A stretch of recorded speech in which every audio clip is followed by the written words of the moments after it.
Good morning, and we're back in the garden, and we're going to talk about pests. Now, last week we were talking about trying to keep the pests off of us. This week we're going to talk about trying to keep pests off our plants. And Paul James is here again. And Paul, we were talking about mosquitoes last week. We figured out how to keep them off of us. Now we have problems with our plants. What kind of bugs do we have to deal with when we're talking about some of the garden plants? In this part of the country, we got a lot of pests. Now, there are beneficial insects that prey on bugs that would otherwise eat our plants, but we can't rely on them exclusively. So what I've got here is some suggestions of all natural products, okay? So these won't harm beneficials typically, they won't harm pollinators like honeybees, but they're great products for controlling a number of different pests. So the idea here is you zero in on a particular pest and just destroy that pest. One of the best ones is good old BT. We talked about BT last week for controlling mosquitoes. This is a different strain of BT that only controls caterpillars. So if you've got cabbage loopers, imported cabbage worms, tomato hornworms, whatever kind of caterpillar, this will destroy them and only destroy the caterpillars. And a lot of problems, whenever we see insects, the first thing we do is put a broad spectrum down where it kills everything, but we need to attack the specific type of bug. I don't generally recommend broad spectrum controls because you wipe out the entire insect population, both beneficials and the pests. So better to just attack one at a time. Another great product is pure insecticidal soap. Okay, this controls a number of soft-bodied insects.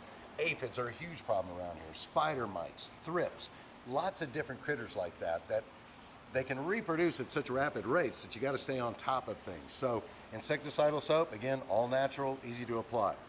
Another one here, horticultural oil. Now, oils are wonderful not only in controlling a lot of pests, but also diseases, particularly fungal diseases, because the oil literally smothers those fungal spores and it smothers the insects as well. And that's the nice thing about it is if we can attack the specific bug and we can also help the plant to fight disease, we kind of get two in one with these products. Well, remember, first and foremost, healthy plants are less susceptible to damage. So make sure you water well, fertilize, keep your plants happy. But even a healthy plant is going to succumb at some point, more than likely, to some sort of pest or disease problem. One of the things that I've been really excited about just in the last few years is neem. Now, neem comes in an oil-based formula as well as pure azadirachtin, which is what's extracted from the neem tree. It's a tropical tree, and they extract from the seeds the oil as well as the active ingredient.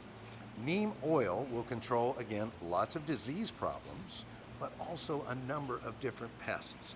And the pure neem, the azadirachtin, will control a lot of difficult to control pests like stink bugs, squash bugs, things that are a little tricky to control under normal circumstances.